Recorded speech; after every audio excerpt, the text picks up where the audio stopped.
Bonjour à tous, notre quorum est atteint. Je propose qu'on puisse démarrer notre conseil municipal. Je vais lancer les pouvoirs. Donc on a un pouvoir de Mme Fatoumata Sako pour Mme Karen Just, pouvoir de M. Saül Charles pour moi-même et qui arrivera en cours, Mme Essom Yasmina pour M. Kamel Essom, Mme Milika Vidikovic pour Mme Martinis, M. Mourad El-Kaoui pour Mme Danielle Marmignon qui en arrivera aussi peut-être en cours, M. Hamad pour M. Itarcourbe, M. Zaidi pour M. Diakité qui arrivera aussi en cours, et c'est bon pour Mme Ba. Et Mme Bercout pour M. Sourdi, on l'a reçu par mail. Voilà, je vous remercie. Je vous propose qu'on puisse démarrer notre conseil. Donc, secrétaire de séance, je propose à Mme Natacha Martinis d'être notre secrétaire de séance. Y a-t-il des remarques ? Y a-t-il des remarques ou pas ? Oui. Oui, pas de remarques particulières. C'est un refus de vote, vous savez, vous en connaissez les raisons. Très bien. OK. Bon, Madame Natacha Martinis, vous êtes désignée secrétaire de séance. Alors, bien sûr, avant de démarrer notre conseil, bien sûr, première affaire, je vous propose qu'on puisse approuver le procès verbal du conseil municipal du 23 mai. Y a-t-il des remarques, des questions ? Oui, Madame Juste. Non, avec un train d'avance, c'était ça que je vous souhaitais dire concernant le PV. Bon, vous le dites par anticipation. Très bien. Alors, qui s'abstient ? Qui vote contre ? Qui vote pour ? C'est verbal approuvé à la majorité. Du coup, l'affaire numéro 1 concerne le règlement intérieur de notre conseil municipal. Donc, il y aura l'adoption justement d'une nouvelle rédaction. Alors, cette affaire concerne 3 modifications du règlement intérieur.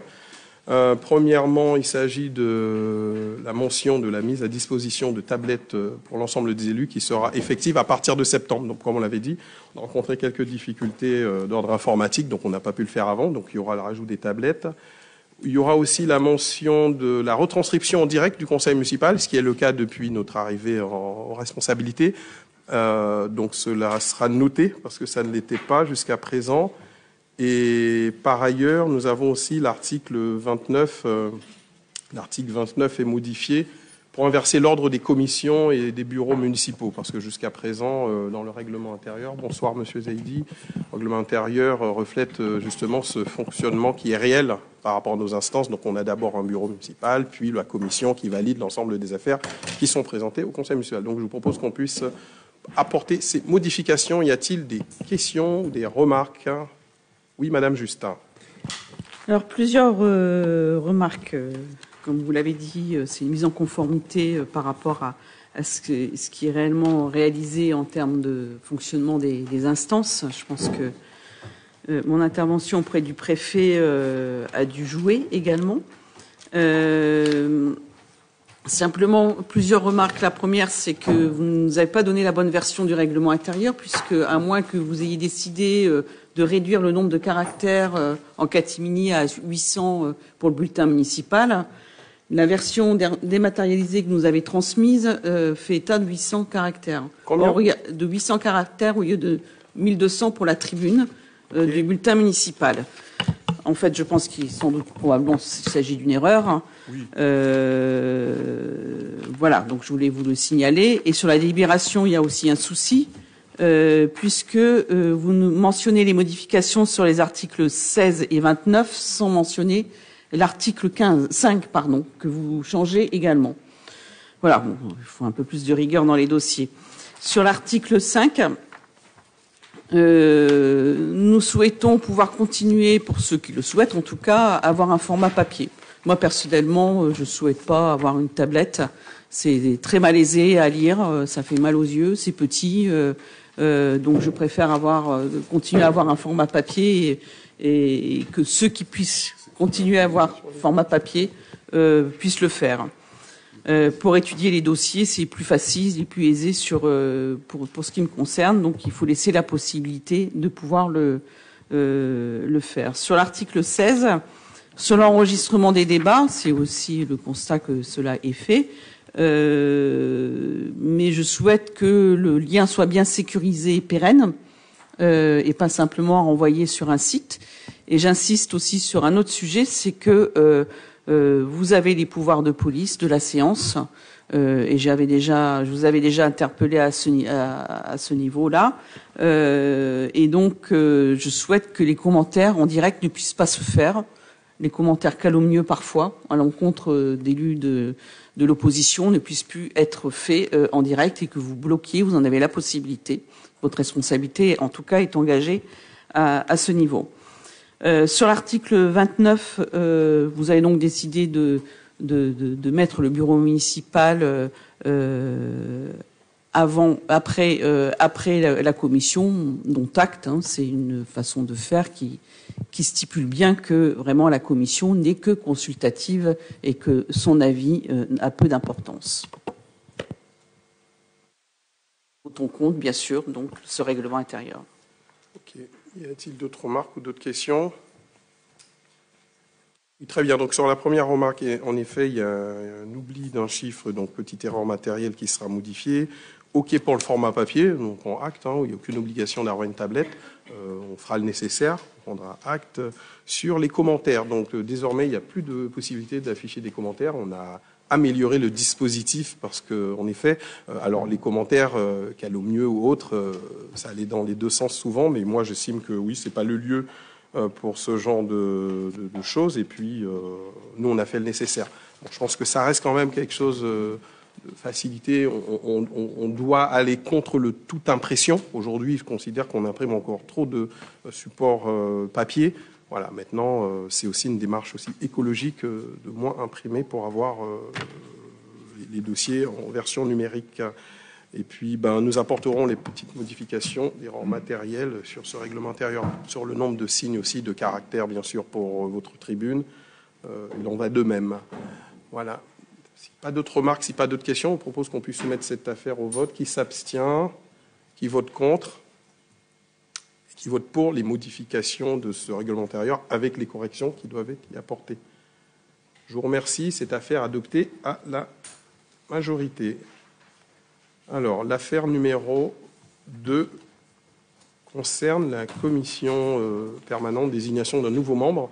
Donc, suite à la démission de Mme Fatima Moudou, je propose qu'on puisse désigner une nouvelle personne qui fait partie de notre majorité actuelle, Mme Sifa Gurzoy, qui est la suivante de la liste.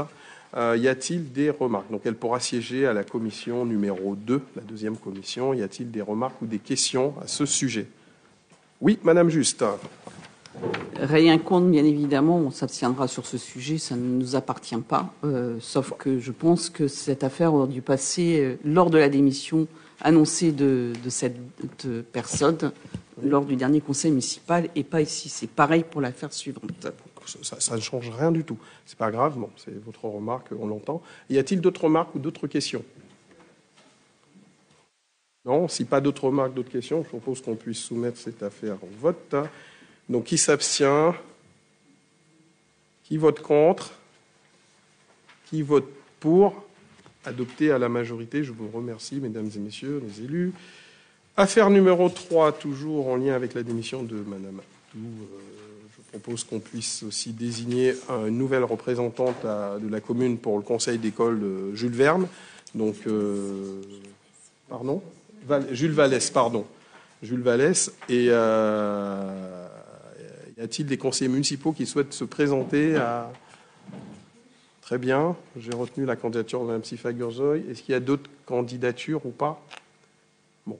Je propose qu'on puisse ne pas procéder à un vote à bulletin secret. Est-ce que vous en êtes tous d'accord? On peut faire un vote à main levée? Validé pour tout le monde? Alors, est-ce qu'il y a des questions? Juste même question que tout à l'heure, je suppose, vous l'avez dit. Qui s'abstient? Qui vote contre? Qui vote pour?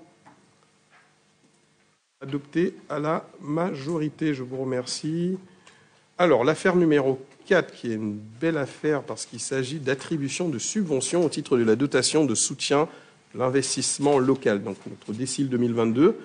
Donc, nous avons déposé, comme chaque année, des demandes de subventions, bien sûr des demandes ambitieuses, dans le cadre de la DPV et de la décile. Donc, pour rappel, nous avons déposé des projets suivants. Démolition du centre nautique, rénovation complète du terrain d'honneur du stade Jean, rénovation des verrières et toiture et cours d'école Jules Verne, pour le coup, et amélioration du confort de bâtiments communaux. Donc, dans ces instances internes, l'État a décidé que le projet de rénovation complète du terrain synthétique d'honneur, initialement proposé dans le cadre de la DSIL, relevait plus de la DPV. On prend acte. Résultat des courses, l'État nous accordait quand même des subventions qui sont importantes, donc il faut le souligner. 503 000 euros pour la démolition du centre nautique, donc c'est financé à 80%. C'est pas négligeable. 316 000 euros pour la rénovation des verrières et terrasses et des cours d'école de Jules Verne. Donc cela nous fait quand même une augmentation de plus de 200 000 euros de plus que la décide de ce qu'on avait obtenu en subvention en 2021. On était à 632 000 euros. Donc ça nous fait un total de 819 000 euros. Donc nous devons désormais approuver l'attribution de ces subventions. Donc je vous propose d'approuver les subventions accordées pour le projet d'investissement suivant à titre de la dotation de soutien d'investissement local. Donc d'approuver les modalités prévisionnelles de financement de ces projets, de m'autoriser à percevoir les subventions et à signer tous les actes qui en seraient le préalable ou la conséquence, de dire que le montant des dépenses sera imputé au budget de l'exercice concerné, de dire que le montant des recettes sera aussi inscrit au budget de l'exercice concerné. Y a-t-il des remarques, des questions? Oui, Madame Juste. Oui, j'ai une question sur les nouveaux projets que vous déposez, et notamment sur la modernisation de l'accueil et sécurisation de l'hôtel de ville, qui nous interroge, parce que lors du DOB, vous aviez annoncé un montant de 400 000 euros au total avec l'ascenseur et le chauffage, et un début d'étude sur ce sujet de sécurisation. Et là, à notre étonnement, on voit un montant de 330 000 euros indiqué pour la sécurisation de l'accueil. J'aimerais comprendre un peu mieux ce projet, parce que le coût me semble très élevé. Est-ce qu'en 2 ans, la situation se serait-elle fortement dégradée, demandant des moyens en termes de sécurité exceptionnels? En tout cas, moi, je tenais des permanences comme maire. Je n'ai jamais eu d'incident avec mes concitoyens. Je voulais savoir de quoi il en retournait exactement. Est-ce à dire que vous privilégieriez le sécuritaire aux relations humaines? Je ne sais pas. Peut-être que le mot sécurisation est peut-être un peu fort. Je ne sais pas de quoi il s'agit. Est-ce que vous pouvez nous en dire un peu plus, s'il vous plaît, monsieur le maire? Mais bien sûr, les subventions, ça ne se refuse pas et nous voterons pour. Ah ben, c'est une bonne chose. Alors, de l'ensemble des projets retenus, je parle. Alors, les relations humaines, comme vous l'aurez constaté, c'est vraiment notre ADN. Et personne ne pourra dire le contraire. Je n'ai jamais vu d'élu, de majorité aussi présente sur le terrain. Je tiens à vous remercier de votre implication et d'être à mes côtés souvent sur le terrain. La capacité aussi d'accueil que nous avons aujourd'hui des habitants, elle est vraiment excellente. Certes, en début comme nous sommes arrivés en responsabilité, les gens étaient confinés pendant 2 mois. Il fallait répondre tout de suite à de nombreuses demandes. Il y avait beaucoup de retard sur des démarches administratives, bien d'autres. On a quand même su relever ce défi. Je peux prendre un exemple. Les permanences de logement, je vous assure, quand vous voyez le nombre de personnes qui sont reçues régulièrement, les permanences aussi que moi je tiens, soit en ligne ou soit en présentiel, pour certains sujets. Donc ça fonctionne très bien. Donc pas de souci en termes de relations directement humaines. Ce qu'on a constaté aussi, c'est que l'hôtel de ville nécessitait une mise à jour, une mise aux normes même en termes de sécurité, en termes de sécurité incendie. C'est des vrais sujets. Et ce n'est pas que le bâtiment de l'hôtel de ville. Je ne vais pas lister tous les bâtiments qui, aujourd'hui, n'étaient pas en conformité en termes de sécurité incendie. Il y a un sujet aussi en termes de sécurité anti-intrusion. C'est un vrai sujet aujourd'hui. Donc nous voulons améliorer justement, et cela passe par une vraie modernisation des équipements. Je sais que vous êtes contre les nouvelles technologies, Madame Juste, et ça peut servir, je vous assure, et ça peut améliorer la qualité aussi de nos services et mieux sécuriser l'hôtel de ville. Aujourd'hui, il n'y a que 4 caméras qui datent des années 60, voire 70. Je vous assure, ce sont des équipements qui sont obsolètes et qui ne permettent pas de vraiment apporter la meilleure sécurité à nos bâtiments. Le système d'alarme n'est pas suffisamment performant. Nous avons pu le constater, on a fait plusieurs tests et ce n'est pas suffisant. Et puis l'accueil aussi, comme nous souhaitons bien accueillir nos habitants, moi je considère que l'accueil tel que cet accueil installé aujourd'hui ne convient pas parfaitement. Quand vous arrivez, vous allez directement vers la gauche, alors que vous arrivez dans un hall qui permet quand même d'avoir une belle perspective avec un bel escalier qui donne envie de monter. Mais quand vous arrivez, il faudrait avoir quand même des personnes en face pour pouvoir les voir, mieux orienter aussi nos usagers en fonction des différents besoins.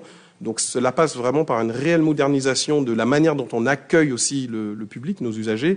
Donc voilà, ce n'est pas trop, et j'estime que nos équipements publics méritent d'être modernisés, méritent d'être améliorés. Qui plus est, là, c'est de l'argent quand même de dotation de l'État, donc c'est de l'investissement, et c'est de l'investissement qui permet de mieux entretenir aussi nos équipements. Donc voilà, on n'est pas dans une logique sécuritaire, mais on veut tout simplement moderniser nos équipements. Et l'hôtel de ville, c'est qu'un exemple parmi tous les autres équipements qu'il va falloir, oui, mieux sécuriser en termes de sécurité d'incendie, en termes d'anti-intrusion. Voilà. Il n'y a pas de problème particulier avec les usagers dont on aurait peur, selon vos dires.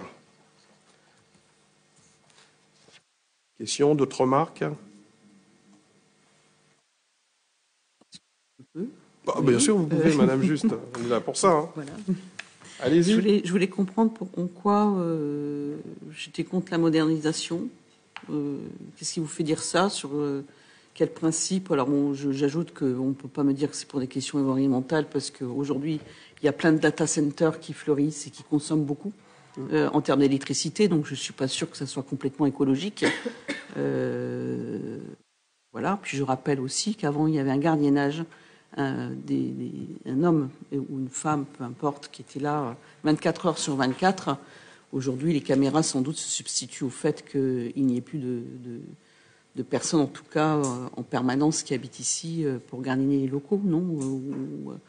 Je présume que c'est de la même manière pour les locaux comme les gymnases, où les gardiens ne seront plus remplacés. C'est pas le sujet d'aujourd'hui, mais vous en avez fait part.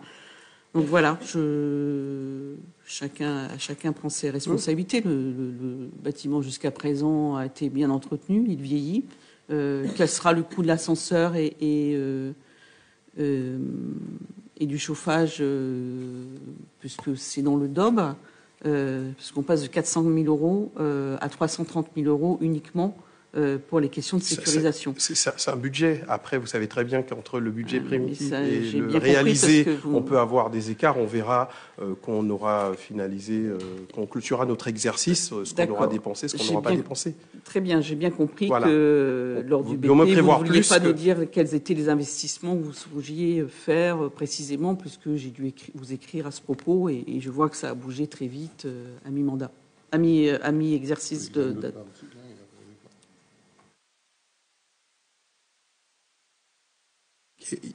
Si pas d'autres remarques ou d'autres questions, je vous propose qu'on puisse soumettre cette affaire. Oui, Monsieur Sordier, vous allumez votre micro pour demander la parole. Ceci dit, je n'ai pas entendu votre réponse sur la question que vient de poser Madame Juste. Sur la première question, c'était qu'est-ce qui vous fait dire qu'elle était contre des techniques modernes? C'est bien de porter des jugements à l'emporte-pièce, mais expliquez-vous là-dessus. Après, vous avez terminé votre question? Oui, je réitère la question. On avait un sujet tout à l'heure sur le fait qu'on souhaitait doter les élus des tablettes pour pouvoir éviter d'imprimer ces tonnes de documents. J'ai s'imaginer sur tout un mandat, le nombre de dossiers, et ça c'est que les dossiers du Conseil, imaginez tous les autres sujets. Moi je pense qu'au-delà de faire des économies de coûts, mais c'est aussi dans une démarche de protection de l'environnement. Il faut arrêter d'imprimer pour imprimer, ça part à la poubelle. Donc moi je pense que les nouvelles technologies permettent de moderniser aussi l'administration publique, et comme Madame Juste a clairement dit, je n'ai pas à me justifier, je vous le dis juste, c'est par rapport à cela. Après, si vous voulez vous arrêter sur ça, c'est pas le sujet de cette délibération, mais voilà, moi j'estime qu'à un moment donné, il faut moderniser aussi nos équipements publics en termes de sécurité incendie. Il y a des nouvelles technologies qui permettent de mieux aussi signaler quand il y a un départ de feu ou quand il y a un sujet particulier, et c'est l'ensemble de nos équipements, et cela passe par la modernisation en utilisant des outils de nouvelles technologies numériques, digitales, c'est comme ça. Et toutes les collectivités de France et de Navarre se dotent de vos outils. Donc moi, je suis pour la modernisation de nos services, et ça, on le fait sur d'autres sujets, sur la dématérialisation aussi de l'administration.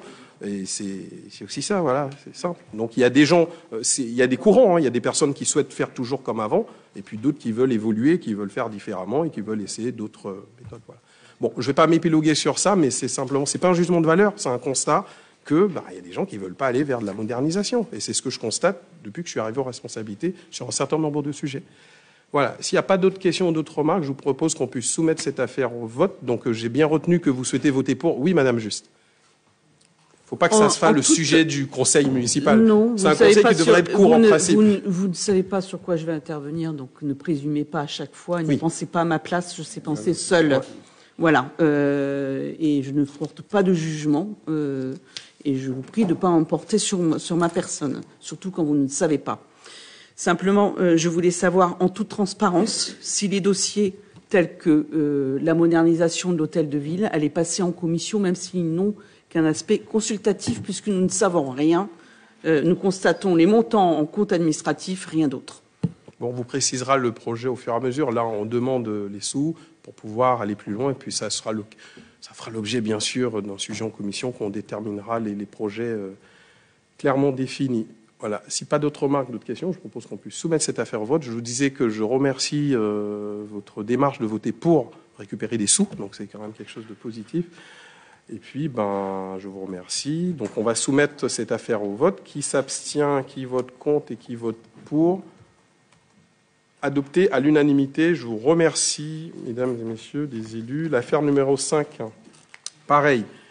Il s'agit d'argent, de recettes, de fonctionnement pour la collectivité. Donc, c'est le rapport d'utilisation de la dotation de solidarité urbaine et de cohésion sociale au titre de l'année 2021. Donc, pour rappel, nous avons l'obligation légale de présenter ce rapport devant le conseil municipal de l'utilisation de cette dotation.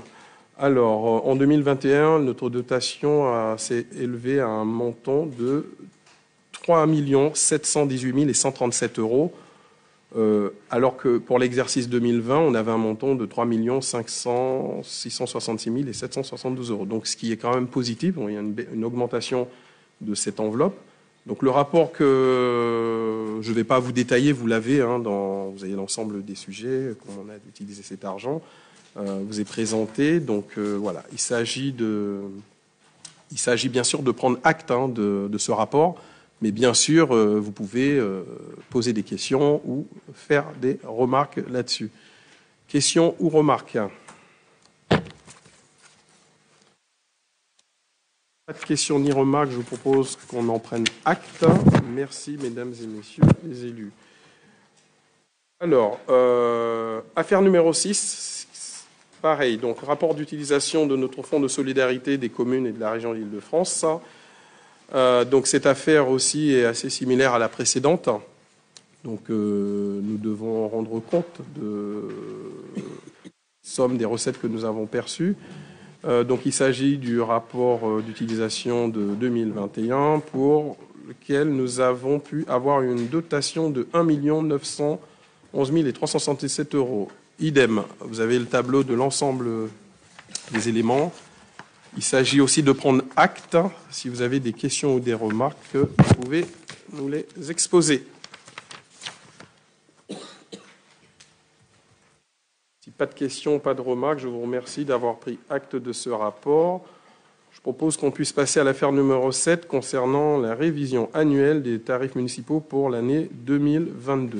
Donc les tarifs municipaux n'ont pas eu d'augmentation depuis janvier 2019.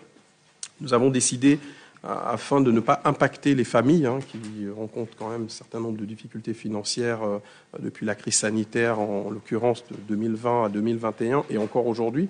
Donc au vu du contexte sanitaire, nous considérons qu'il faut ne pas faire un calcul de la différence entre l'indice des prix et la consommation de 2018 à 2021, qui nous donnerait une augmentation de 2,63 centimes d'euros. Donc, par ailleurs, je pense qu'il est quand même important qu'on puisse tenir compte de l'ensemble, c'est une réalité, l'augmentation des matières premières, du coût de la vie. Donc, nous, on a estimé que cette hausse ne doit pas être trop importante, donc on propose de la porter à 1,5% d'augmentation. que c'est une décision qui est correcte. Ainsi, la hausse concernera l'ensemble des activités soumises aux cautions familiales, l'ensemble des activités hors caution familiale, sauf le tarif de la salle Robinson qui reste inchangé. Les prix des macarons aussi du stationnement en 2023, le premier macaron sera à 50 € et le deuxième à 80 €. C'est un engagement aussi politique que nous avons porté auprès des Villetaneusiens. Donc, les activités culturelles n'auront aucune augmentation. Là-dessus aussi, nous estimons qu'il est important de permettre au plus grand nombre d'avoir accès à la culture, en tout cas à Villetaneuse. Donc, afin de garantir aux familles un tarif unique durant toute l'année scolaire, donc les tarifs seront désormais votés à chaque fin d'année scolaire. Donc, on partira de septembre 2022 à septembre 2023.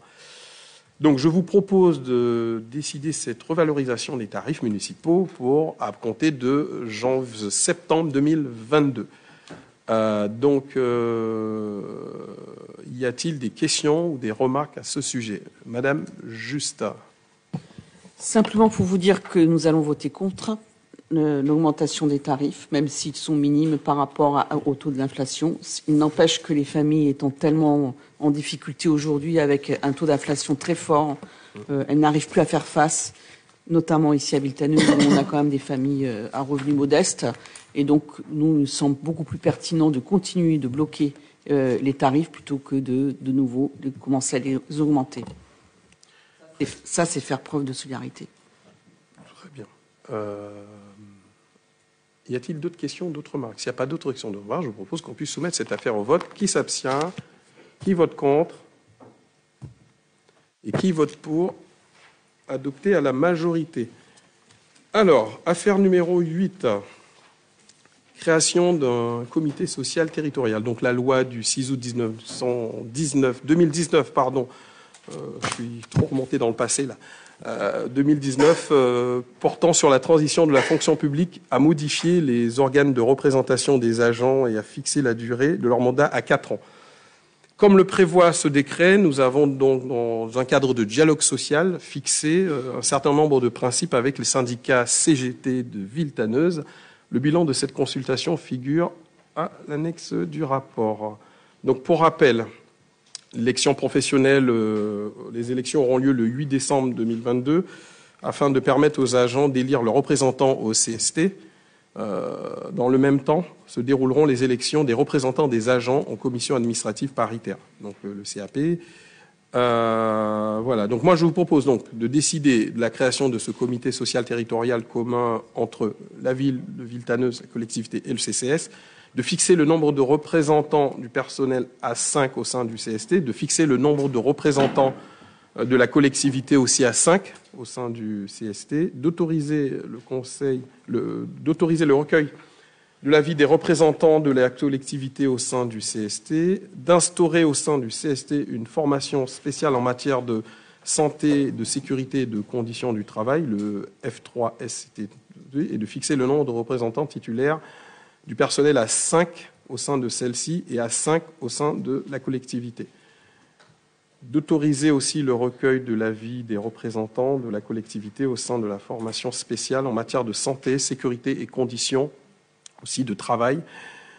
L'augmentation du nombre de représentants de chaque collège qui passe de 4 à 5 nous permettra de développer justement de nouvelles, mieux développer cette instance, plus de représentants. Donc on pourra y associer d'autant plus les membres du personnel et donc avoir un peu plus de points de vue. Et puis par ailleurs, ce qu'il faut aussi rappeler, c'est que bien que ça ne soit pas obligatoire, nous avons tenu à mettre en place la formation spécialisée qui permet d'avoir une instance spécialisée pour les sujets de santé, sécurité et aussi conditions de travail. Y a-t-il des remarques ou des questions? Madame Justin. Oui, on va s'abstenir aussi sur cette affaire. On a bien compris que ça fait l'objet d'un accord avec le syndicat et c'est pour ça qu'on s'abstiendra. Par contre, bien évidemment, cette nouvelle configuration où il n'y a plus de comité technique séparé du CHSCT, sur les CHSCT n'existant plus, même si à la formation spécialisée, nous interroge. Ça se fait dans le cadre de la loi du SOPT, la loi du SOPT qui notamment supprime les congés aux fonctionnaires territoriaux et sur les 1607 heures, etc. Je ne vais pas vous faire un inventaire de tout ce qui est mauvais dans la loi du SOPT. Et la question des CHSCT, pour moi, est une question très importante. C'est un cadre réglementaire opposable sur lesquels les salariés et les agents peuvent intervenir de manière forte. Le fait que les mêmes agents soient à la fois à la formation spécialisée qui remplace en quelque sorte le CHSCT et OCT leur donne moins de moyens en vrai pour étudier les questions. Alors, imaginez bien les conséquences que cela peut avoir. Par exemple, pour les écoles, la restauration scolaire, quand il y a moins d'agents qui peuvent vérifier ce sujet-là, si la formation en termes d'hygiène est bien dispensée pour les agents qui s'occupent de la cantine, par exemple, si tout est en ordre en termes d'installation, etc., etc. Dans ce cas, le fait de réduire les moyens permet moins aux salariés, aux agents, de pouvoir vérifier que les choses fonctionnent au mieux. Et donc c'est pour ça qu'on s'abstiendra, parce que on est bien évidemment contre la suppression des CHSCT. Chaque sujet est différent entre un comité technique et un CHSCT, et chacun requiert des moyens importants pour pouvoir s'y consacrer, et pas forcément, et surtout pas, à mon avis d'ailleurs, les mêmes personnes. Bien. D'autres remarques ou d'autres questions? Merci Madame Juste pour votre intervention. Si pas d'autres remarques ni d'autres interventions, je vous propose qu'on puisse soumettre cette affaire au vote. Qui s'abstient? Qui vote contre? Et qui vote pour? Approuvé à la majorité. Je vous remercie. Affaire numéro 9. Donc, il s'agit d'une mise à jour de notre tableau des effectifs. Donc, il est nécessaire de mettre à jour le tableau des effectifs afin de prendre en compte les mouvements intervenus au premier semestre. Les agents sont partis suite à une mutation, des modifications ont eu lieu dans l'organigramme et 2 agents ont réussi leur concours. Donc, je les félicite pour cette belle réussite. Et d'ailleurs, je tiens à souligner qu'on a près d'une dizaine d'agents qui sont en train de préparer aussi leur concours d'attaché. Donc, c'est des recrutements derrière qui s'inscrivent sur la durée, et aussi de permettre que nos agents deviennent tous statutaires, notamment ceux qui ont rejoint récemment notre belle collectivité. Donc 2 agents qui ont eu leur concours. Les propositions tiennent compte, bien sûr, des recrutements qui sont en cours et à prévoir. Donc, les suppressions. Donc, suite à une mutation, donc responsable d'entretien restauration, donc un poste d'attaché. Suite à la réussite à un concours, un poste d'adjoint administratif, donc un poste d'adjoint administratif principal première classe. Suite à des recrutements sur le poste d'autres cadres d'emploi, un poste de rédacteur, donc coordinateur ville médiathèque, ce qui est très important pour pouvoir animer justement la programmation culturelle que la collectivité peut proposer à la médiathèque Ernéano, notamment au sein de notre bel auditorium. Un poste de rédacteur d'adjoint chef de service chargé de l'entretien à restauration. Et puis, sur la partie santé, auxiliaires de périculture sont reclassés en catégorie B. 2 postes d'auxiliaire de périculture principale et 2e postes d'auxiliaire périculture principale en première classe. Sur les créations, nous avons la création d'un poste de manager de commerce pour pouvoir poursuivre notre dynamique de développer des activités de proximité, de restauration ou d'autres au centre-ville, donc revitaliser notre centre-ville et avoir une meilleure relation avec nos commerçants de proximité. Et je remercie M. Zaidi qui va mener avec brio justement la suite de toutes ces activités que nous voulons développer. J'espère que vous avez eu l'occasion de voir enfin, place de l'Hôtel de Ville, nous avons une belle terrasse. Je vous invite à y aller, sans faire de publicité. Je ne vais pas dire donner le nom de l'enseigne, mais c'est une belle réussite de ce qu'on peut faire en termes de revitalisation d'un centre-ville. Et nous allons poursuivre justement ces belles orientations politiques pour moderniser ce centre-ville avec M. Zaidi dans cette belle délégation. Bien sûr, notre chef de police municipale, comme on l'avait dit, on l'a budgété, donc l'objectif c'est d'anticiper, donc on a créé ce poste, donc un chef de services de police municipale, suite à la réussite aussi au concours de nos 2 agents, donc 2 postes de rédacteurs. Et puis les recrutements extérieurs, un poste d'animateur, coordinateur ville médiathèque, je l'ai dit, sur les créations, un poste de technicien adjoint, et puis les 2 postes d'auxiliaire périculture. Donc il en résulte donc, à compter du 1er janvier 2022, il est créé 2 postes d'auxiliaire. Bon voilà, je ne vais pas vous les relister, vous les avez dans l'ensemble des éléments que vous avez reçus en annexe. Donc il est donc demandé au conseil municipal de modifier ainsi notre tableau des effectifs pour pouvoir créer, supprimer et créer ces postes. Y a-t-il des questions ou des remarques? Madame Justin. Alors sur cette affaire également, nous nous abstiendrons parce que d'un côté, bien sûr, les personnels qui sont promis suite à concours, nous acceptons bien évidemment leur promotion. Il n'y a pas de question sur ce sujet. Par contre, nous interrogeons sur le recrutement d'un attaché manager commerce, justement, sur un temps plein.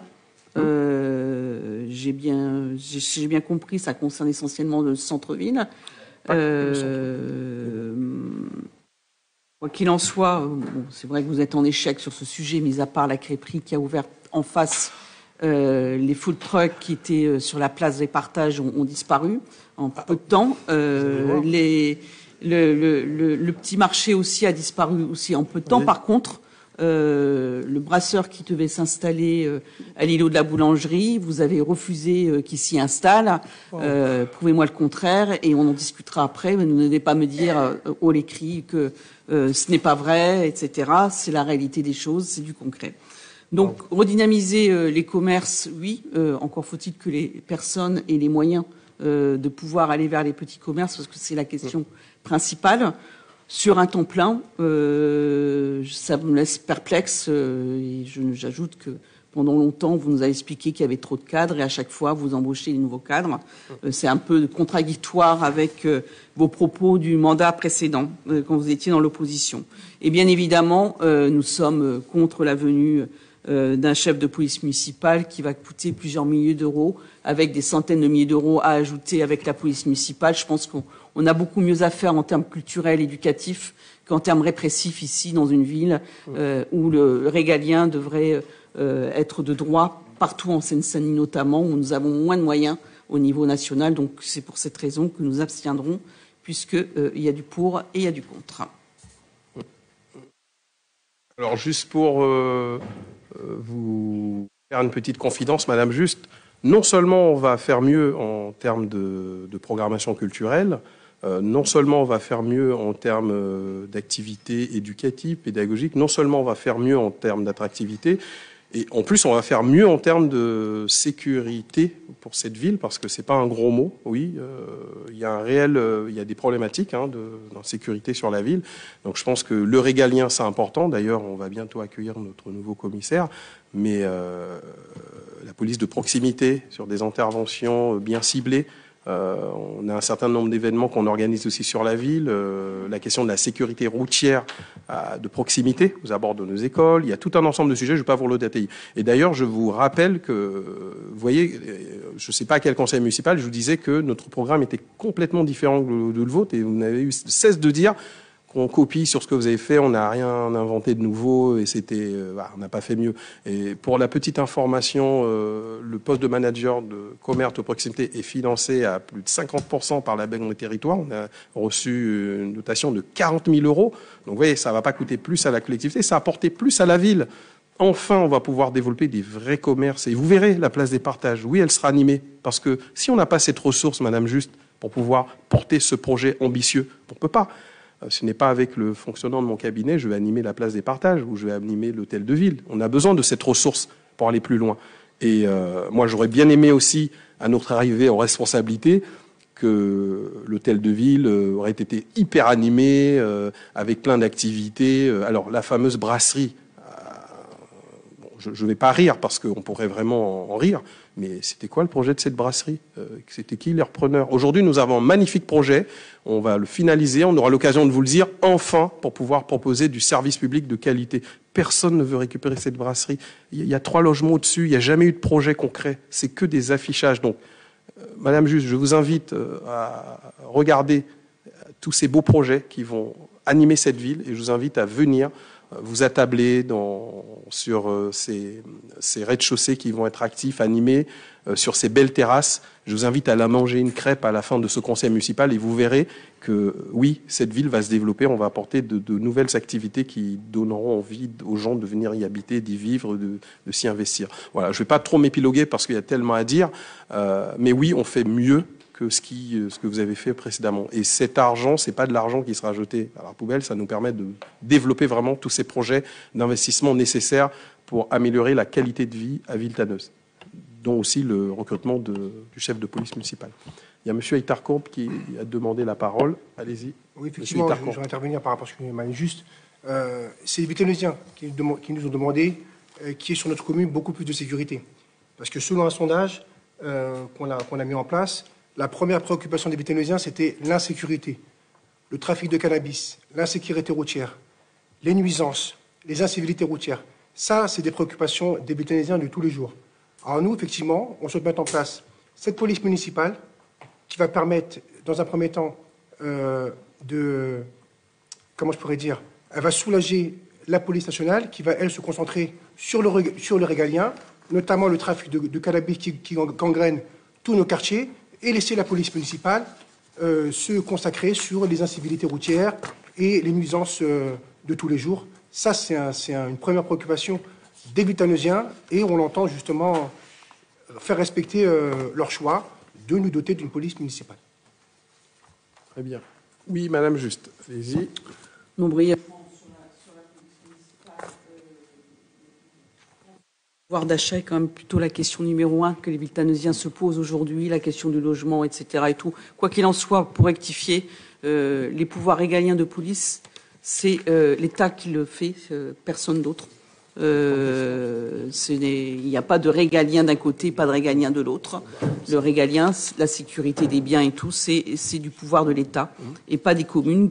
Ça peut lui être conféré, mais il ne s'agit pas de pouvoir régalien. Bref, passons sur ce sujet. Nous ne partageons pas le même point de vue. Par contre, Monsieur le maire, vous affirmez un certain nombre de choses. Vous ne faites que l'affirmer sans le prouver. Et moi, je vous féliciterai le jour où vous arrêterez de mentir. Oui, allez, Monsieur Heitar-Courbe, on fait court parce que c'est pas le sujet principal, mais bon. Une rectification. Le régalien est la du mauvaise ressort. foi, ça existe aussi en politique. Bon, Le régalien du ressort de la police nationale, effectivement, mais pas de la municipalité et pas de la police municipale. C'est du national. Effectivement, le trafic de cannabis, c'est du ressort de la police nationale, et les incivilités, les nuisances, et ça sera du ressort de notre police municipale. Très bien, merci pour ce beau débat, mais on aura l'occasion d'en parler amplement. Et c'est un beau projet, et puis on va poursuivre notre dynamique. Alors, je propose de soumettre cette affaire au vote. Qui s'abstient? Coucou, qui s'abstient? Je pensais que vous avez changé d'avis. Qui vote contre? Qui vote pour? Adopté. Ah, la majorité. C'est un ancien président de la République qui disait qu'il y a des imbéciles qui ne changeaient pas d'avis. Donc, on peut changer d'avis. C'est une très bonne chose. Fixation de la rémunération de nos agents. Je ne suis pas buté. Comme vous le savez, la majorité des agents de la municipalité sont rémunérés sous la base d'un indice correspondant à leur fonction. Donc, toutefois, les agents sont payés à l'heure ou à la vacation. Il s'agit d'agents assurant des tâches ponctuelles où, pour certains d'entre eux, le taux de rémunération n'est pas fixé par délibération. Donc, nous sommes donc amenés souvent, je suis amené souvent, par rapport à mes délégations, à réquisitionner le receveur municipal pour pouvoir rémunérer ces agents pour que leur rémunération soit versée. Donc, ces réquisitions systématiques imposent un fonctionnement pesant qui ne respecte pas du tout les règles en vigueur. Donc, cela n'avait pas été corrigé depuis des années, de nombreuses années. Je sais que ça ne vous fera pas plaisir, mais c'est une réalité. On est en train de corriger toutes ces choses. Ce sera désormais chose faite, enfin. Donc, il nous est proposé là de fixer des taux de rémunération pour les différentes situations apparues au premier semestre 2022. Donc, alors, pour les vacations, donc vous avez l'ensemble des tarifs. Je ne vais pas vous les détailler. Pour les médecins, 49 €. Le personnel non enseignant de l'éducation nationale, Sur les temps périscolaires, 13,03 centimes d'euros. Donc voilà, vous avez tous les taux horaires qui vous sont présentés. Donc je vous propose d'approuver ces taux de rémunération. Y a-t-il des questions ou des remarques? Oui, Madame Justin. On votera contre. Pourquoi? Parce que ça manque de clarté. Tout d'abord, c'est un fourre-tout, car ça mélange des problématiques complètement différentes et des fonctions différentes. Le paiement à l'heure ou à la vacation doit être exceptionnel. Ça peut arriver, c'est arrivé. Mais notre point de vue, ça doit se faire dans des cas très précis. Sinon, c'est synonyme de précarité. Et en toutes circonstances, cette pratique ne doit se substituer en tous les cas à des recrutements statutaires ou contractuels quand les statutaires sont allés jusqu'au bout et pas possible. Donc j'aimerais donc savoir par rapport à ces vacations tout de même si vous faites appel à plus de vacataires, quoi, l'évolution du nombre de vacataires et de paiement à l'heure dont vous faites usage au niveau de la collectivité. Voilà, c'est des questions principales et on ne sait pas sur quelle base se situent les montants que vous fixez. Par exemple, aucune explication n'est apportée là-dessus. Vous fixez des montants, mais sur quelle base? Rien n'est indiqué nulle part. On votera contre, donc. Alors, franchement, là, je suis désolé d'intervenir. Hein, j'avais prévu de ne pas intervenir, mais là, on est en train de remettre des choses en conformité. Des vacataires, quand je suis arrivé aux responsabilités, il y en avait moult. On en a encore, on en a besoin sur les temps de restauration du midi. Les enseignants qui font des vacations sur le temps du midi, vous voulez quoi, que je leur fasse un contrat en CDI? Même juste, c'est quelque chose que vous pratiquez pendant toute la durée de votre exercice en responsabilité. C'est-à-dire pendant 30 ans même, peut-être avant même vous, c'est pratiqué. Là, il s'agit de mettre les choses en conformité. Les taux horaires sont clairement indiqués en fonction des grades. Enfin, un médecin, c'est à 49 €. Vous voulez que je puisse embaucher des médecins sur quoi? Sur les stagiairisés, les titularisés, je sais pas. Mais donc on doit se mettre en conformité. Donc là, on pose un cadre légal. Là, on va délibérer pour fixer des taux horaires qui sont précisés. Vous avez l'ensemble des éléments. Donc, moi, je me mets en conformité avec ce qui doit se faire. Ça m'évitera systématiquement de réquisitionner le trésor payeur pour payer ces personnes. C'est simple. Bon, après, comme j'ai dit tout à l'heure, en politique aussi, l'art de la mauvaise foi semble être bien exercé et pratiqué par certaines personnes. Et là, vous venez de faire la démonstration. On se met en conformité, Madame Juste. Vous voulez que je fasse quoi? Que je continue à pratiquer des choses comme avant, ce qui n'est pas si rigoureux que ça? Je ne comprends pas. Vous avez tous les taux horaires là. Maintenant, après, vous avez le droit de ne pas être d'accord, de mettre les choses dans la conformité, mais je ne peux pas faire autrement. Oui, Madame Juste. Je redis ce que j'ai dit. Oui. Écoutez ce que j'ai dit. J'ai dit simplement que la vacation, on devait y avoir recours quand on n'avait pas d'autre choix. Je n'ai jamais dit qu'il n'y avait jamais eu de vacation précédemment. Eh ben, c'est ce qu'on fait. On ne peut pas faire autrement. D'accord. Stop. Je peux parler? Ouais. Merci. C'est pas la peine de me dire stop, d'accord? Si. On peut avoir des interactions. Vous l'avez fait. Tout le temps. Soyez respectueux. Alors, dès que vous êtes en difficulté, vous vous énervez. Allez-y, je suis continue. absolument pas en difficulté. Allez. J'explique simplement. Je redis ce que j'ai dit, Oui. peut-être différemment pour que vous compreniez. Mais j'ai très bien compris, Madame Juste. Je suis pas à l'école. Donc, des vacations Okay. ont déjà eu lieu auparavant. Et la question que je vous ai posée, principale, à laquelle vous n'avez pas répondu, vous fixez des montants sur quelle base? Sur la base des montants, des taux qui sont en vigueur, respectés. On les invente pas, les taux. Quel taux? C'est des taux qui sont sur des bases qui sont réglementaires. Après, je pourrais vous les sortir. Vous rangez que je vais inventer des taux, je vais payer un médecin 49 € de l'heure, je vais payer un enseignant. Il y a des grilles de salaire qui sont clairement identifiées. Après, on va vous envoyer les grilles de salaire si vous voulez. Mais vous imaginez bien que j'invente pas les taux. Il y a des grilles de salaire. Le sujet, c'est qu'est-ce qu'on fait des vacataires? Est-ce qu'on stagiarise, on titularise tous les vacataires? Je sais pas, c'est impossible. On en a besoin sur des missions. Voilà. Donc il y a des grilles de salaire. Un médecin n'est pas rémunéré comme un étudiant qui vient faire une vacation sur le temps du midi. Donc il y a des grilles de salaire qui sont clairement précisées. On vous les enverra, si vous voulez, les grilles de salaire pour que vous puissiez voir les bases qu'on a considérées pour fixer ces taux. Est-ce qu'il y a d'autres questions ou d'autres remarques sur cette question, sur cette délibération? Pour faire montre que je ne suis pas une imbécile, on va s'abstenir. Ok, donc si pas d'autres questions, d'autres remarques, je vous propose qu'on puisse soumettre ce sujet au vote. Qui s'abstient? Mais j'ai quand même posé des questions sur l'évolution, s'il vous plaît. J'aimerais bien aussi que vous me donniez cette réponse. L'évolution de quoi? Des vacataires? Du nombre de vacataires ici, oui. L'évolution du nombre de vacataires, je pourrais vous donner les chiffres, Madame Juste. On était en période Covid. On a eu beaucoup d'agents qui sont ASA. Mais non, c'est pas écouter. Je suis en train de vous répondre. C'est à vous d'écouter. Donc, si vous voulez, on va vous envoyer les chiffres exacts du nombre de vacataires qui ont augmenté parce que, oui, je répète, on est en période Covid. On a un certain nombre d'agents qui sont ASA encore, vous le savez. On a des besoins, des fois, ponctuels. Est-ce que quand on a des collègues qui sont malades ou qui sont absents ou pour maladie en général, on doit laisser les gamins sans surveillance? Est-ce qu'il faut qu'on recrute ou pas des vacataires quand il y a des besoins? On recrute en fonction des besoins. Rien de nouveau sous le soleil. Donc, je propose de soumettre cette affaire au vote. Y a-t-il des abstentions qui s'expriment? Levez bien haut la main.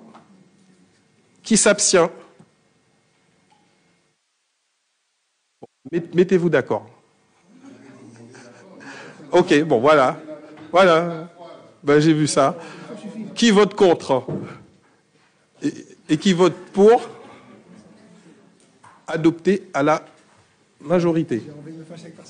Affaire numéro 11 concerne l'approbation aussi des contrats et rémunérations des enseignants sur le temps périscolaire responsable de la pause méridienne. Donc vous verrez, il y a un certain nombre d'affaires. Donc pour les affaires de 11 à 16, il y aura qu'un rapport. Donc le sujet est le même pour l'affaire précédente, donc à savoir remettre un cadre juridique et financier là où régnait précédemment un flou artistique, on va dire ça comme ça, pour être sympathique. En effet, donc la commune fait appel à des enseignants qui travaillent sur le temps périscolaire, pause méridienne ou des études surveillées principalement.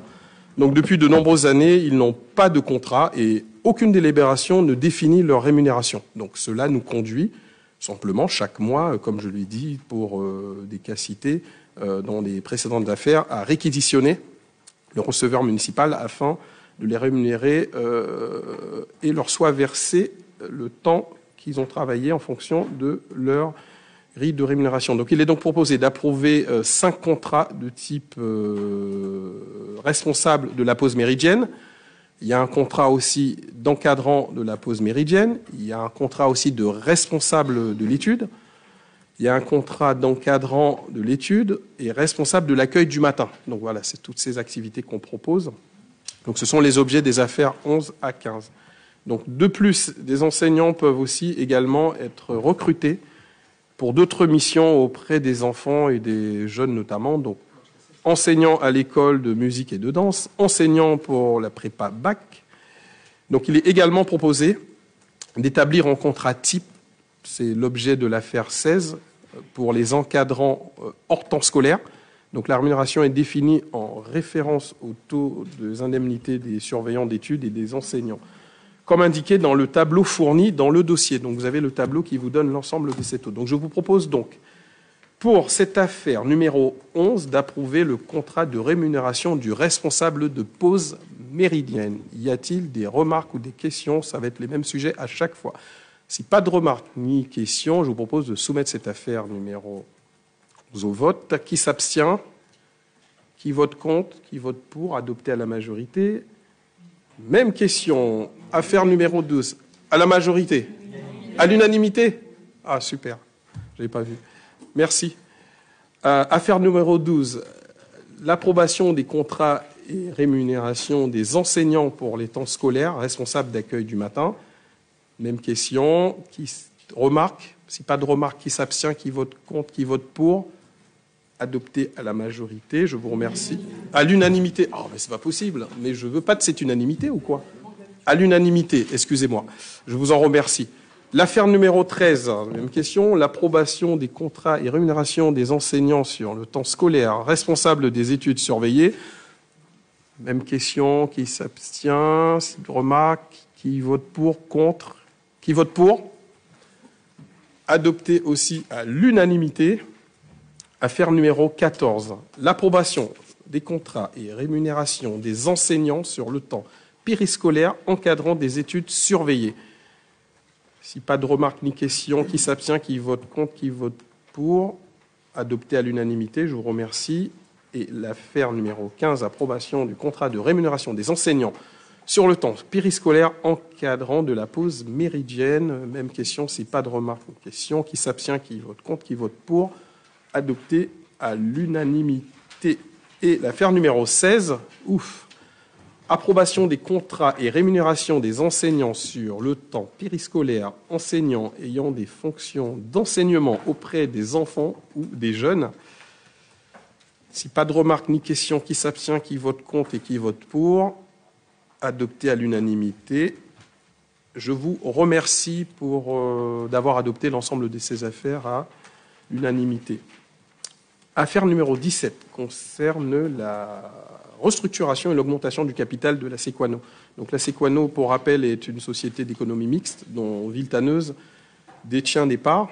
Donc on a peu de parts, vous verrez, on n'a que 2 parts, dans une volonté de mieux adapter l'actionnariat de la SEM à la réalité des missions effectuées.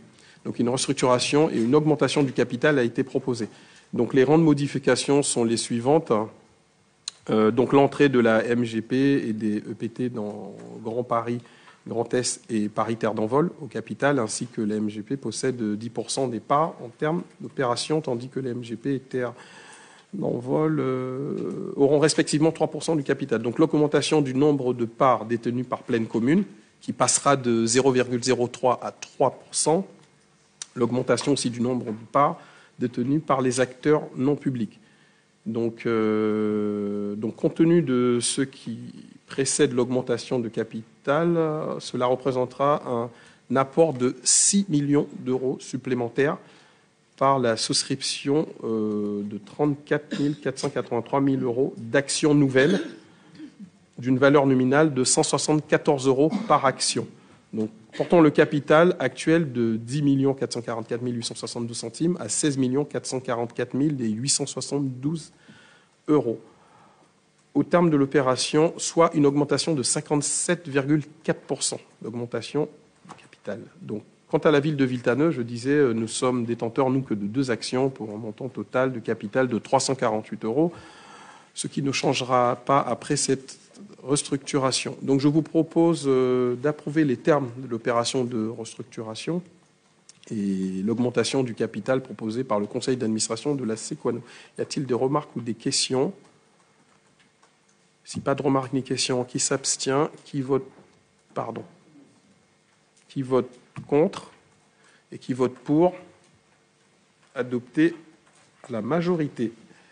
L'affaire numéro 18, concernant l'approbation de la convention relative aux actions préventives bucco-dentaires entre la commune et le conseil départemental de Seine-Saint-Denis. Donc, comme chaque année, la ville a noué un partenariat avec le conseil départemental pour la mise en œuvre d'une action de prévention bucco-dentaire. Donc, cette convention concerne l'année 2021 et est donc validée ici de manière rétroactive du fait de délais de transmission par le département. La subvention accordée par le conseil départemental et en plus de l'aide matérielle a représenté la somme de 1 769 euros en 2021, en légère baisse par rapport à la période de 2017. On avait 1 900 euros. Lorsqu'il s'agit d'une subvention et non d'un appel à projet. Alors, il est donc proposé au conseil municipal d'approuver la convention entre la commune et le conseil départemental de Seine-Saint-Denis visant à définir et à encadrer les modalités d'intervention et la mise en œuvre des actions de prévention bucco-dentaire et de m'autoriser à signer cette convention. Y a-t-il des questions ou des remarques? Si pas de questions ni remarques, je propose qu'on puisse soumettre cette affaire au vote. Qui s'abstient? Qui vote contre? Qui vote pour? Merci, mesdames et messieurs les élus. Adopté à l'unanimité. Alors, l'affaire numéro 19, je vais laisser la parole à M. Tariq Zaidi sur le conseil départemental de Seine-Saint-Denis avec la convention de partenariat avec la commune de Villetaneuse pour la mise en œuvre de la commission locale FSL 2022 à 2024. La parole est à vous, M. Zaidi. Merci, Monsieur le maire, mesdames, messieurs les élus. Afin de maintenir son action et son implication en faveur du logement des personnes défavorisées Et dans la mise en œuvre du Fonds de solidarité pour le logement, le département et la majorité municipale souhaitent, au travers de la reconduction de la convention, continuer d'intervenir pour prévenir les risques d'expulsion, accompagner les ménages fragilisés pour leur permettre de trouver des solutions à leurs difficultés de logement, favoriser l'accès au logement, inciter à la mobilité au sein du parc quand elle est nécessaire, faciliter le rapprochement entre le bailleur et le locataire en cas de difficulté dès les premiers impayés. La précédente convention de partenariat passée avec le conseil départemental étant arrivée à échéance, il convient de la renouveler. Le projet de convention pour la période 2022-2024 est une reconduction à l'identique du dispositif précédent. Il est donc proposé au conseil municipal d'approuver la convention et d'autoriser le maire ou son représentant à la signer. Merci. Merci, Monsieur Zaidi. Y a-t-il des questions ou des remarques? Oui, Madame Justa. Non, simplement pour dire que c'est une reconduction et non pas que de la volonté de la majorité municipale, puisque c'est un dispositif qui existe depuis maintenant de nombreuses années. Nous voterons pour, bien sûr. Merci, Madame Justa. Donc, si pas d'autres questions ni remarques, je propose qu'on puisse soumettre cette affaire au vote. Qui s'abstient, qui vote contre, qui vote pour. Adopté à l'unanimité. Je vous remercie. Affaire numéro 20 concerne le projet de règlement local de publicité intercommunale. Toujours la parole à Monsieur Tariq Zaidi. Alors, le règlement intercommunal de publicité est un document réglementaire qui édicte les règles applicables à la publicité, aux préenseignes et aux enseignes sur l'ensemble du territoire de pleine commune. Il doit viser à protéger le cadre de vie et à mettre en valeur le paysage, tout en veillant au respect de la liberté d'expression et la liberté du commerce et de l'industrie. Ce règlement a été construit autour de 3 orientations transversales: maîtriser l'impact paysager de la publicité et des enseignes par la réglementation des formats et de la densité des dispositifs, encadrer les dispositifs publicitaires et les enseignes numériques, source de consommation énergétique, de pollution lumineuse et de dangerosité pour la circulation. Enfin, renforcer l'extension nocturne des publicités et enseignes pour faire des économies d'énergie et lutter contre la pollution lumineuse. Au-delà de ces éléments, des zonages précis ont été élaborés afin de mettre en adéquation le règlement et les lieux où il s'applique, par exemple en différenciant les grands axes routiers et les centres-villes. Villetaneuse, comme toutes les villes de pleine commune, doit rendre un avis sur ce règlement et autoriser son adoption. Merci, Monsieur Zaidi. Y a-t-il des questions ou des remarques? Madame Juste. Non, nous voterons pour. Simplement, j'aimerais bien avoir le règlement, s'il vous plaît. Très bien. Ce règlement vous sera communiqué, Madame Juste. D'autres questions, d'autres remarques? Si pas d'autres questions ni remarques, je vous propose que nous puissions soumettre cette affaire au vote. Y a-t-il des abstentions, des votes contre, des votes pour? Adopté à l'unanimité. Affaire numéro 21. La parole sera donnée à Madame Marmignon sur l'approbation et l'autorisation de signature de la convention constitutive du groupement de commandes pour la passation des accords cadres et de prestations d'élagage, abattage d'arbres en voirie, en parc et établissements publics des villes, de plantation d'arbres en voirie, de fourniture d'arbres et de diagnostic phytosanitaire. Merci, Madame Marmignon. La parole est à vous. Bonsoir à tous. Donc, il s'agit, comme vous l'a dit Monsieur le maire, de renouveler la convention pour toutes les prestations d'élagage, abattage, plantation d'arbres qui sont sur la voirie communale. C'est ça qu'il faut préciser.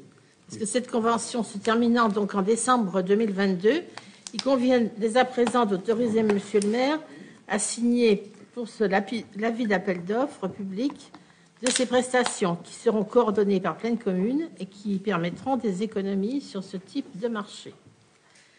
Alors pour info, ces prestations ont coûté à la ville en 2021 13 209,22 € pour ce qui concerne les tailles en rideaux et les élagages. Il a également été planté 19 arbres pour un budget de 23 468,23 €. En ce qui concerne l'année 2022, il y a eu pour 10 834,18 € d'élagage concernant les jardins d'hôtel de ville, les arbres de la rue Trio, la rue Grand Coin et les 15 platanes de la place Jean-Baptiste Clément qui sont taillés en forme de gobelet avec nacelle. Donc il n'a rien à voir avec les tailles vertes qu'on pouvait connaître avant. En octobre et novembre 2022, il est prévu la taille de 58 arbres essentiellement des platanes et des tilleuls dans le quartier Ozanam, Amaryllis, Bégonia, etc., ainsi que divers élagages en fonction de la pousse des arbres dans l'année et des éventuels signalements sur l'application Bien Vue, que vous utilisez tous, j'en suis sûre. Dès que cela est possible, les tailleurs rideaux sont abandonnés au profit du port libre, moins traumatisant pour l'arbre, plus intéressant du point de vue du rafraîchissement de la ville et enfin moins coûteux. Les élagages sont programmés hors période de montée ou descente de la sève et de la nidification. La taille en verre est également limitée aux élagages de bois mort afin de conserver un maximum de rafraîchissement estival. La politique de renouvellement des arbres est assez forte depuis 2 ans, car le territoire est confronté au vandalisme. Il s'agit surtout de blessures dues aux chiens. On essaie d'y parer par la pose de corsets d'arbres sur les nouvelles plantations, mais aussi une expérimentation de badigeon minéral sur les troncs pour dissuader l'écorçage par les animaux. Une nouvelle campagne de plantation est également prévue pour cet automne pour compléter les fosses vides sur la ville. Donc, on va reprendre les termes de l'arrêté pour demander au Conseil municipal de se prononcer sur le projet de convention constitutive du groupement de commandes, sur la désignation de pleine commune comme coordinateur, sur la désignation de la commission d'appel d'offres du coordonnateur, sur l'autorisation à donner au maire de signer la convention constitutive et l'autorisation à donner au président de pleine commune ou son représentant pour signer les marchés issus du groupement. Alors, merci, madame. On fait un groupir, comme vous voulez. Est-ce qu'il y a des questions ou des remarques sur cette affaire? Avant qu'on puisse soumettre au vote. Si pas de questions ni remarques, je propose qu'on puisse soumettre cette affaire au vote. Qui s'abstient? Vote contre et qui vote pour? Adopté à l'unanimité. Je vous remercie, mesdames et messieurs les élus. Affaire numéro 22. Beau sujet concernant notre maison de santé. Donc, il s'agit de la sélection des 3 candidats admis à concourir dans le cadre du concours de maîtrise d'œuvre et du lancement des études de conception. Donc, je laisse la parole à madame Assanatou Ba. Bonsoir à tous. Donc, par délibération du 28 mars 2022, le Conseil municipal avait approuvé la procédure de concours restreint de maîtrise d'œuvre sur esquisse pour la construction de la maison de santé. Et on avait aussi approuvé le montant de la prime qui va être accordée aux 3 candidats amenés à concourir à ce concours. Lors de la première consultation, 29 candidats ont proposé leur candidature. Et lors de la dernière commission d'appel d'offres qui s'est tenue le 9 juin 2022, le jury a examiné donc les différentes candidatures.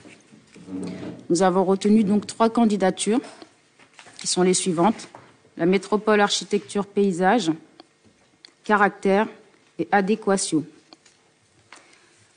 Le procès-verbal du jury est annexé, vous avez en annexe, ainsi que les différents candidats qui ont postulé à ce concours. C'est dans ce cadre qu'il est demandé au Conseil municipal d'autoriser la SPL à procéder au lancement de la consultation des 3 candidats retenus par le jury et admis à faire une offre dans le cadre de l'appel d'offres restreint, d'autoriser Monsieur le maire à signer tous les documents afférents, d'autoriser la SPL à lancer en temps utile les études de conception et les différents services liés à la réalisation de l'opération de construction, d'autoriser le versement de la prime de 11 000 € hors taxe aux 3 candidats comme prévu lors de la délibération du 28 mars dernier, d'attribuer une indemnité d'un montant forfaitaire de 500 euros hors taxe aux représentants ayant la même qualification ou une qualification équivalente à celle exigée des candidats par jour de participation aux réunions du jury, à laquelle s'ajoutent les frais de déplacement remboursés sur justificatif, de dire que les dépenses seront inscrites dans le budget communal de l'année en cours. Je vous remercie. Merci, madame Ba. Y a-t-il des questions, des remarques sur ce projet dont nous avons tant parlé? Oui, monsieur Sourdier, la parole est à vous. Ce projet a été initié au départ, il y a quelques années, avec l'université Paris 13. Sans doute, leur proximité allait nous aider et nous aide pour l'établir. Mais il est regrettant de constater que tout se déroule dans le dos de nos concitoyens. Jamais il a fait état de ce projet-là, mais de façon contradictoire, ici, dans cette ville. Par ailleurs, l'université est partie prenante de ce projet-là, et très largement.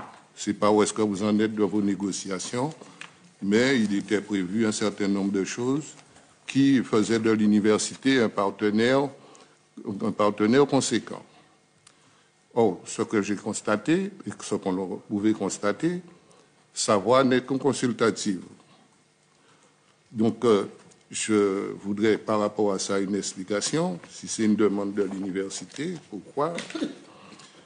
Et pourquoi l'université n'est pas acteur à plein dans ce projet-là. Voilà. Par ailleurs, il y a une chose, par contre, nous, on va voter contre pour un fait, c'est précis. On ne comprend pas qu'on puisse intégrer dans le centre de santé la PMI. Parce que la PMI, comme vous le savez, c'est une activité assez dense où interviennent des mères de famille qui, quelquefois, peuvent avoir un certain nombre de soucis à faire part au cadre de l'institution. Et on va nous mettre non seulement le centre de santé avec de nombreux patients, mais avec dedans la PMI. Alors je voudrais savoir qu'est-ce que ça cache. Pourquoi on nous fait ça? Parce qu'il y a déjà 2 PMI dans la ville. Et quelle PMI on va y mettre? Apparemment, il semblerait que c'est la PMI de Langevin, qui est particulièrement bien située pour les habitants du sud-est de la ville. Or, rien que pour ce sujet-là, nous, on vote contre. Mais je rappelle que ce projet-là est un projet que nous avons initié au départ. Bon, je ne peux pas ne pas répondre. Vous l'avez initié et vous trouvez ça contradictoire. Pourquoi? Bon, je ne comprends pas trop. Donc, si vous l'avez initié, c'est le projet que vous avez initié, vous devrez voter pour. Vous n'avez rien initié du tout. Déjà, premièrement, vous avez eu de belles intentions. L'intention, c'est le commencement d'une idée, de quelque chose qui peut-être produire un vrai projet. En revanche, nous avons construit un vrai projet avec un programmiste, avec une démarche partagée, concertée avec l'université sur la maîtrise foncière. Ce n'est pas rien. Vous n'avez rien fait de tout cela. Donc, ça répond à la question pourquoi l'université n'est pas associée. Oui, Monsieur Sourdier, l'université y est associée. Monsieur Fouqueret, j'ai dû le voir au moins une quinzaine de fois. Je ne sais pas, on le voit souvent. On a d'excellents rapports. Enfin, l'université parle avec la ville. Et ça, je tiens à le remercier pour cette intelligence qu'il a de considérer que l'université n'est pas un bout d'équipement dans la ville. L'université fait partie de la ville. Donc là-dessus, vous avez tout faux. Il y a un vrai travail qui est fait. D'ailleurs, vous étiez présent lors de la CAO. Vous avez bien vu qu'il y avait M. Fouqueret qui était présent. Bon, il a donné son avis, il a partagé. Et, vous avez voté contre, vous êtes même abstenu, je ne sais pas. Mais c'est de votre droit. Donc ne dites pas qu'il n'y a pas un travail qui est fait avec l'université, c'est faux. Concertation, il y a eu des comités de quartier. On l'a fait à plusieurs reprises, notamment dans le quartier Saint-Leu, dans cette belle MCEN, la maison d'espace numérique. J'espère que vous y avez déjà mis les pieds aussi, dans le cadre du l'urbanisme transitoire. On va encore en reparler à la rentrée avec les habitants pour leur montrer comment ce projet avance. Donc là, c'est du concret. Programmiste, désignation d'architecte, ça va se faire. Et puis sur la partie PMI, écoutez, moi quand je suis arrivé aux responsabilités, pareil, j'ai compris que la PMI, le département a pour projet de regrouper les PMI pour être plus efficace, notamment la PMI qui est située du côté de Langevin. C'est quelque chose qui était acté, devait être supprimé, au détriment d'une nouvelle PMI qui serait plus importante, qui permettrait plus d'accueil de nos populations. Et c'est la raison pour laquelle on se bat avec ma majorité pour avoir cette nouvelle PMI. Donc on l'aura. Notamment, on aura l'occasion de vous expliquer où, comment, quand et enfin. Et vous verrez là aussi, c'est un projet qui est d'une ambition que vous n'aurez jamais portée. Donc, ce qu'on a fait, qu'on a constaté que la PMI de Langevin allait sans doute disparaître, on a exigé, oui je dis bien, exigé au conseil départemental de permettre un accueil dans notre nouvelle maison de santé. Donc oui, il y aura une permanence de la PMI pour les familles qui ne peuvent pas se rendre au centre-ville, notre future PMI, pour pouvoir accueillir. Voilà, on ne serait pas arrivé aux responsabilités, cette PMI serait partie, il n'y aurait rien eu. On ne serait pas arrivé aux responsabilités, la nouvelle PMI qui sera au centre-ville n'aurait pas été construite non plus. Donc voilà, donc on n'a fait que faire avancer ce projet. Et puis moi, je trouve curieux que vous puissiez dire que, je ne sais plus le terme que vous avez utilisé, il s'agit là d'avoir une maison de santé pour répondre à la problématique de désert médical, M. Sordier. Donc c'est un équipement qui est très important, qui est structurant pour la collectivité, dont nous avons dû renégocier les financements dans le cadre des clauses de revoyure avec l'ANRU. C'est pas rien. Il s'agit d'un investissement de 3 500 000 euros avec un beau square de plus de 2000 mètres carrés qui serait adossé, avec des axes carrossables qui viendront désenclaver ce quartier. Prenez votre responsabilité politique, votez contre, mais nous on votera pour et ce projet se fera avec vous ou sans vous, Monsieur Sordier. Je vous remercie et pour le bien-être, merci Monsieur Itaco, des Viltaneusiennes et des Viltaneusiens. Donc, il y a d'autres demandes de prise de parole. Je ne peux pas ne pas répondre sur ces sujets parce que, franchement, là, ça dépasse de la mauvaise foi. Là, je prends la parole. Il y a un sujet non, mais je ne parlais pas de vous, madame. Je vais vous donner la parole, madame Bougazi. Ne vous emportez pas, monsieur le maire. Vous pouvez emporter, regardez mon sourire. Je ne suis pas quelqu'un qui m'emporte. Nous avons le droit de nous exprimer. Bien sûr, mais je finis mon donc, propos. Madame Bougazi, je conclus mon propos et je vous donnerai la parole. Mais c'est vous qui avez commencé quand même à intervenir. Donc, je conclus. Je vais vous donner la parole, madame Bougazi. Je m'adressais à monsieur Sordier. Laissez-moi conclure. Je vous donnerai la parole. Soyez-en rassurés, je ne suis pas du tout agacé, pas encore. Donc voilà, donc, je vous assure, Monsieur Sordier, prenez la responsabilité politique de ne pas voter ce projet avec votre majorité. Moi, je trouve ça fort dommage pour ce quartier qui aura enfin un bel équipement de service public de qualité. Il s'agit d'un enjeu de santé pour notre population. Voilà, donc prenez vos responsabilités, votez contre ou pour, on votera et ce projet se fera. Madame Bougazi, la parole est à vous. Alors moi, je prends la parole par rapport à ce projet, puisque dans la majorité précédente, il y avait eu une réunion publique. Moi, j'étais présente. Je n'ai pas vu l'ensemble de ces personnes, de vos conseillers à cette réunion publique. Dans mes souvenirs, il y avait Madame Juliette Vionduri, professeure des universités, qui était porteuse du projet pour l'Université Paris 13, ainsi que Monsieur Jean-Pierre Astruc, lui-même président qui a précédé M. Foucret. Moi, je ne comprends pas, c'est que lorsque vous mettez ce genre de projet en place, vous n'impliquez pas la population à une réunion publique, parce que dans mes souvenirs, le projet que avait proposé l'Université Paris 13 était quand même important aussi bien pour la famille universitaire que les Viltaneusiens, puisque nous avons la chance à l'Université Paris 13 d'avoir la faculté de médecine.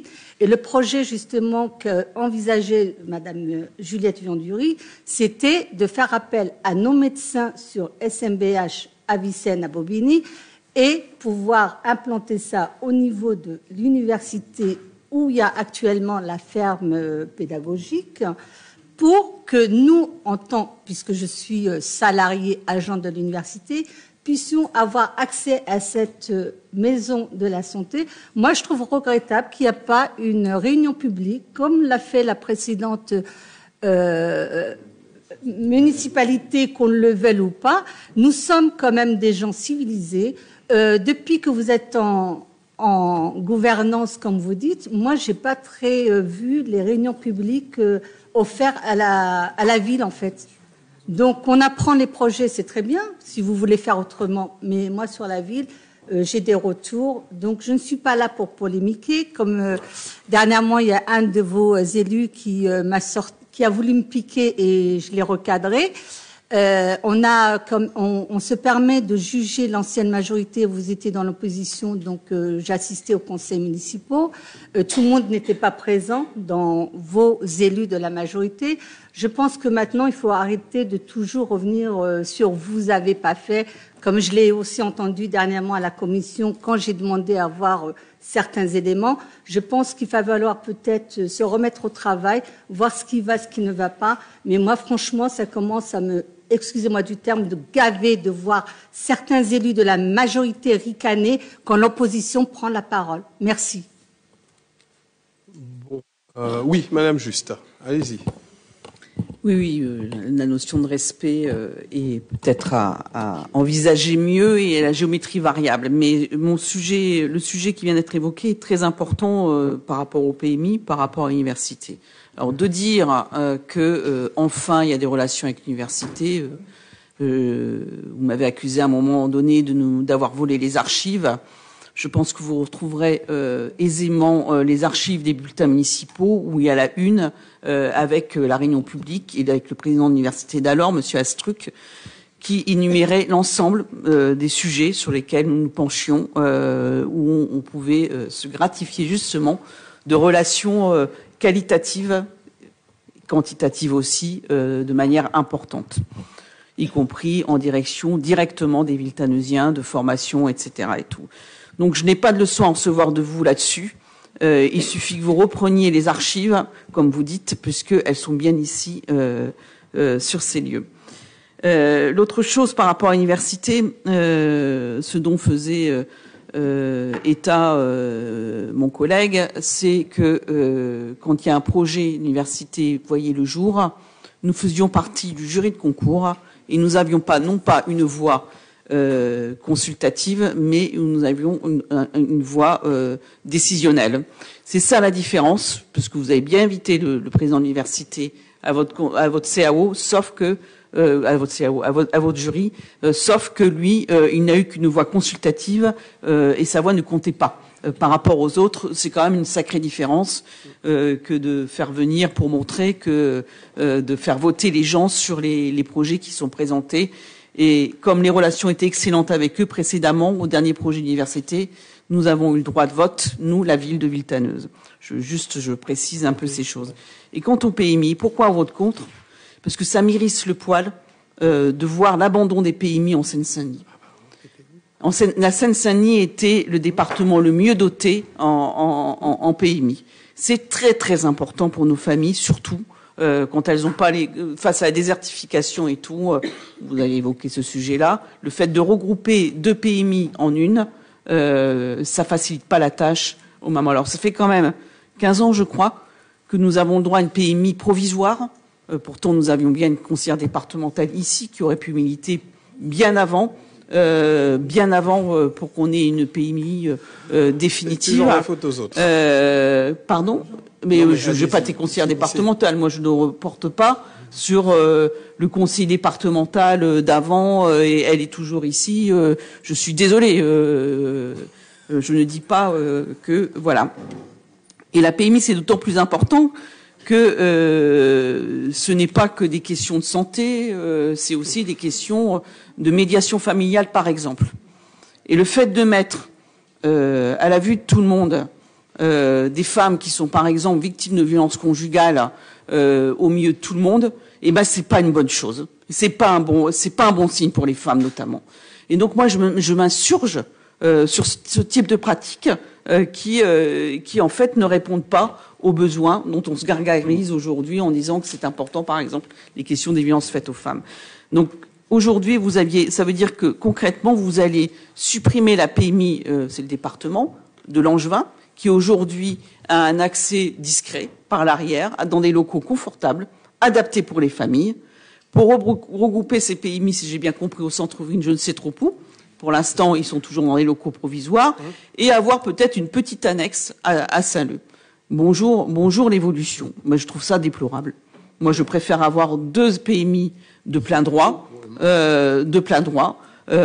travailler justement contre la désertification médicale, etc., plutôt que d'avoir un petit lieu avec un petit professionnel dans un coin et regrouper tout le monde, parce que vous savez, vous comme moi, que c'est pas forcément évident pour les familles de se déplacer d'un endroit à un autre avec des poussettes, voilà. Donc voilà, c'est pour cette raison uniquement, parce que pour tout le reste, Le projet, c'est le nôtre et vous le savez bien. On l'avait identifié les lieux, la voirie. Ça, c'était inscrit. Reprenez vos tablettes. Vous avez les archives. Voté pour, alors. Vous avez les archives. Vous avez la localisation. Vous savez bien que c'est un dossier que nous avons déposé dans le cadre de l'ANRU. Et celui-ci avait été acté. Ça ne posait pas de question. Ce qui posait la question, c'était la démolition du 66 rue de Saint-Leu. D'ailleurs, je salue l'amicale locataire qui est présente ici, où il ne devait pas y avoir de démolition, où il y en a une et le projet a été revu.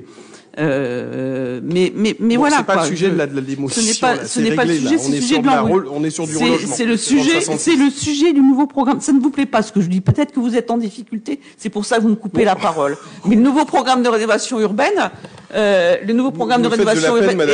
et voilà, ça voilà de nouveau. Et le nouveau programme, c'est significatif. Le nouveau programme de rénovation urbaine de la MICP précédente prévoyait ce centre de santé. Et donc c'est pas un projet à vous, c'est un projet que vous concrétisez à votre manière, autrement. Et autrement, c'est suppression de la PMI à Langevin pour mettre une annexe de la PMI dans ce centre de santé. C'est contre ça qu'on s'insurge et c'est pour ça qu'on vote contre. Mais sinon, bien évidemment, on est pour qu'il y ait un centre de santé sur Villetaneuse. Oui, monsieur Sourdier. Il y a un certain nombre de points. Quand j'ai vu comment, droit dans vos bottes, vous avez essayé de vous attribuer la paternité de la médiathèque, non. Je sais que vous êtes capable de choses folles. Et là, dire que vous n'étiez pas au courant qu'il n'y avait pas de projet, ça c'est encore un autre mensonge qu'on rajoute à votre sarcelle. Très bien. Bon, écoutez, je vais conclure en faisant ça. Oui, pardon, il y a Madame Laroche. Désolé, Madame Laroche. Madame la conseillère départementale, Florence Laroche, vice-présidente. Il y a une chose qu'on peut vous attribuer à quelques mois des élections municipales en 2020. C'est vrai que vous avez multiplié les réunions publiques. Alors, il y en a eu pour tout. Il y en a eu pour la piscine, il y en a eu pour la maison de santé, surtout à l'approche des élections municipales. Il y en a eu pour la médiathèque. En revanche, là, nous, on avance concrètement. Nous, on avance, on fait des choses. Et oui, certes, peut-être qu'on n'a pas eu autant de réunions publiques que vous, parce que nous, ce qui nous intéresse, c'est pas faire de la pub à tout va, mais c'est surtout avancer sur les projets. Et c'est ce qu'on est en train de faire avec nos élus. Et sur le fait de sauver la PMI et qu'on ait un accueil dans ce centre de santé, c'est une avancée pour nous. Et c'est une belle avancée. Et on espère que ça va se réaliser. Et on va continuer à se battre pour cet accueil dans le sud de la ville. Que ce soit à Langevin ou à Saint-Leu, ce sera un accueil pour les femmes, pour les hommes aussi. Quand on va en PMI, c'est pas obligatoirement les femmes. Et quand on va en PMI, c'est pas obligatoirement parce qu'on a été victime de violence. Quand on va en PMI, c'est pour toutes les femmes et pour tous les parents. Et j'incite les hommes également à y aller avec leurs enfants, puisque les enfants, c'est pas que l'occupation des femmes. J'incite également toutes les élus et tous les élus à s'y rendre parce que c'est un service de qualité. Moi, je m'y rends régulièrement, que ce soit la PMI des zones ou la PMI de Langevin, où on a des femmes et des hommes exceptionnels de qualité. Et moi, je continuerai à me battre pour ces deux PMI, pour ces agents qui y sont présents et pour que l'accueil se maintienne pour les hommes et les femmes et les enfants de Villetaneuse.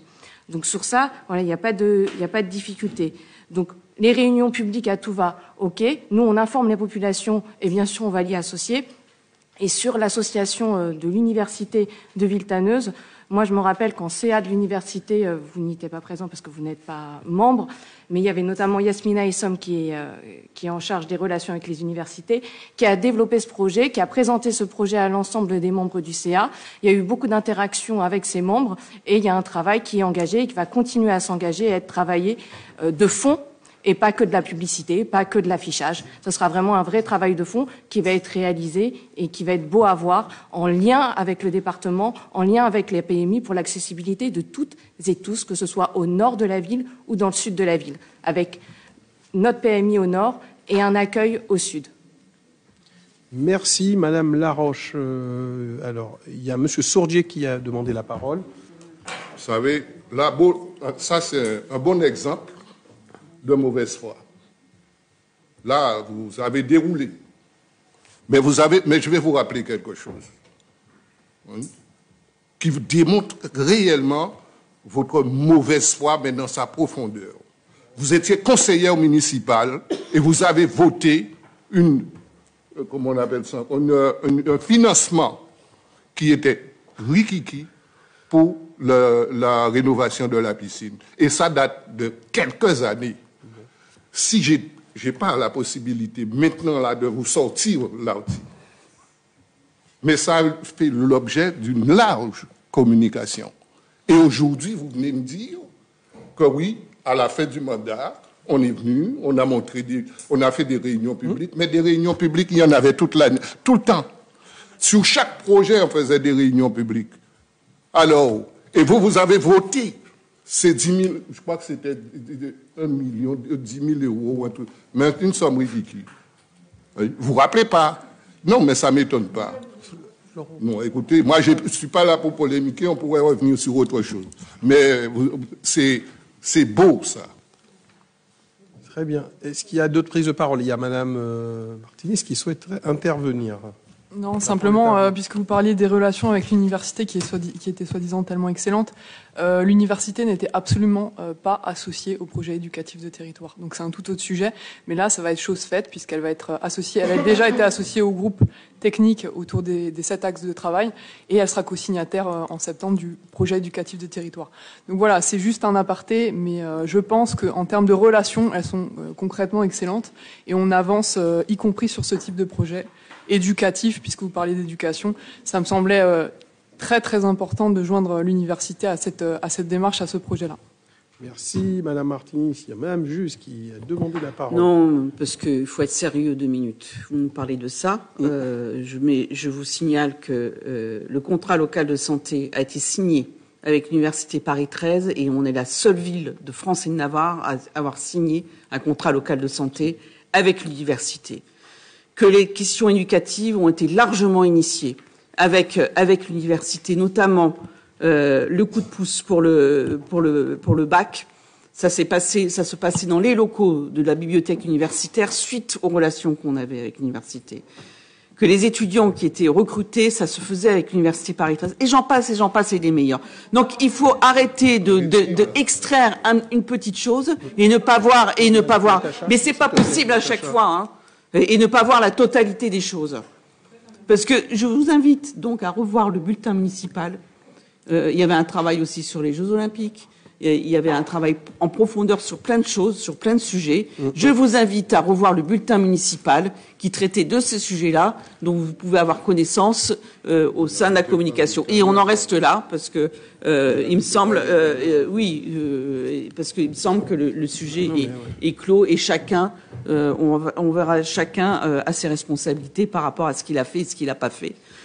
Mais en tout cas, ne venez pas dire que nous n'avons rien fait avant, parce que si les relations avaient été très difficiles quand le mur, j'ai envie de vous dire, le mur de la honte a été mis autour de l'université en coupant la ville en 2 lors de la présidence du président, je ne veux pas nommer son nom, mais chacun le connaît, autant les relations étaient difficiles à ce moment-là, autant elles étaient fructueuses du temps de Monsieur Astruc.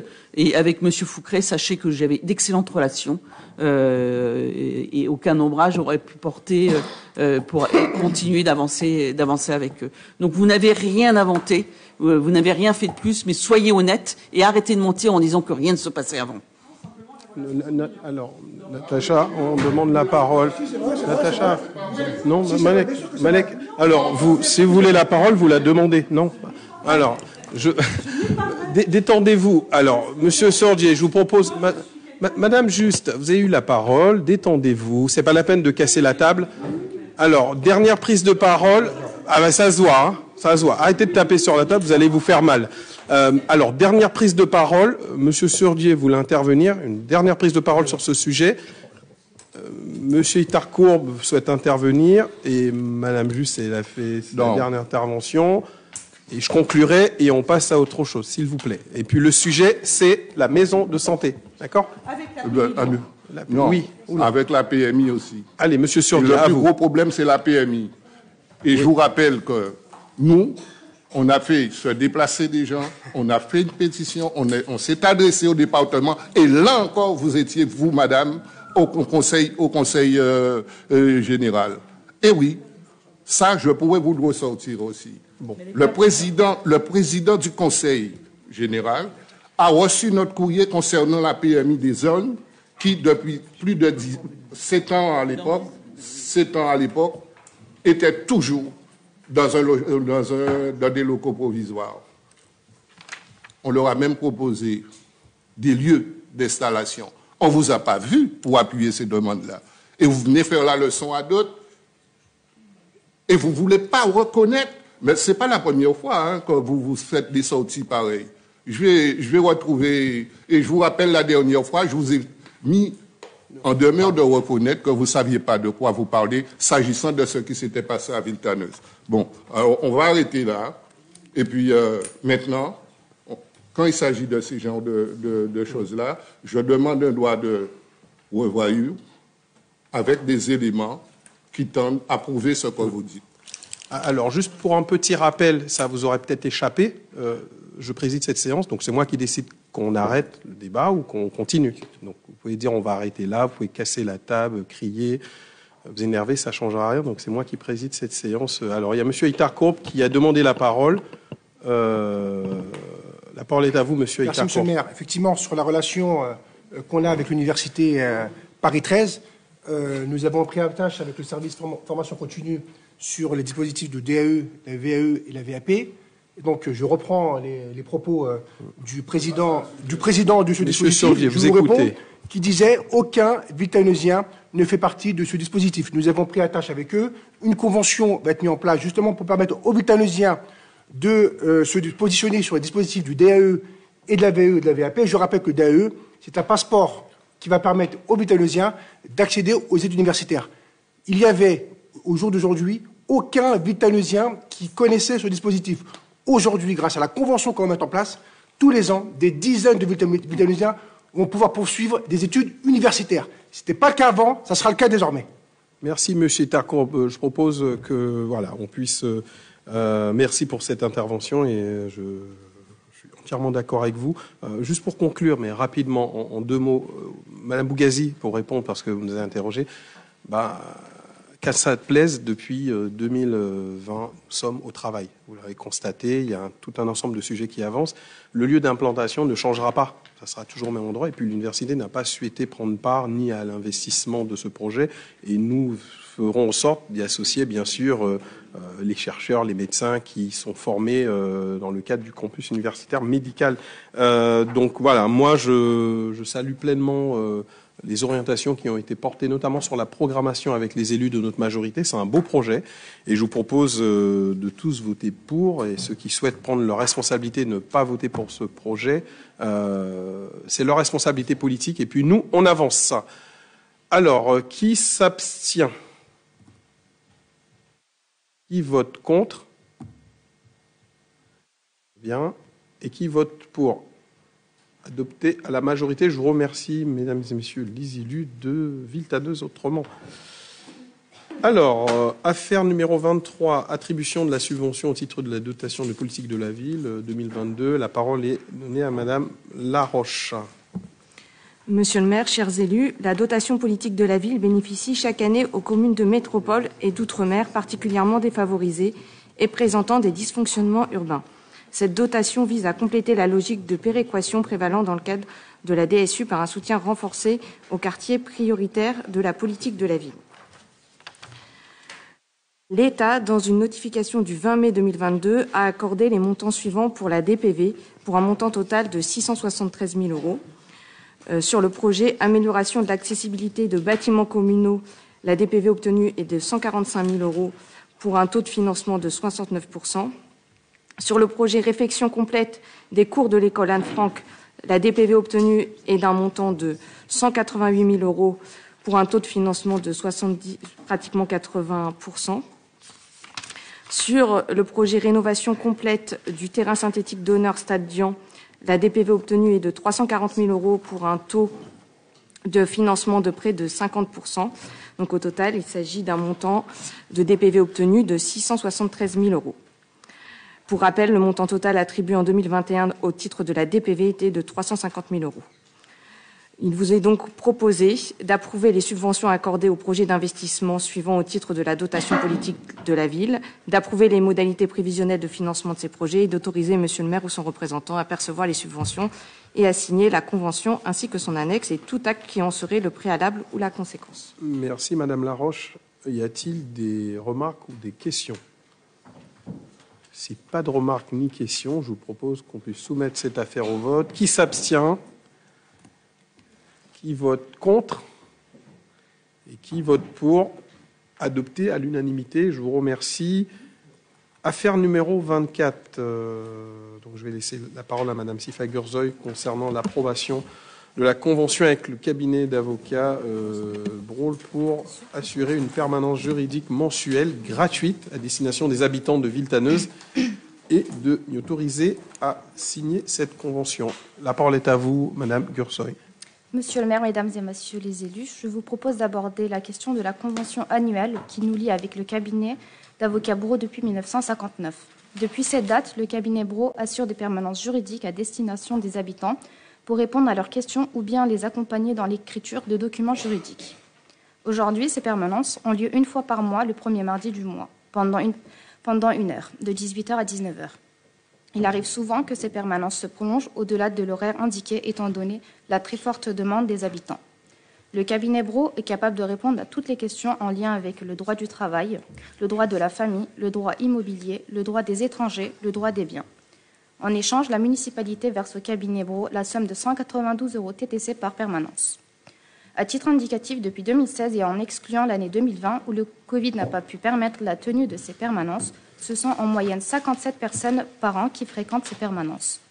Par ailleurs, entre janvier et avril 2022, ce sont déjà 19 personnes qui ont bénéficié de ce dispositif.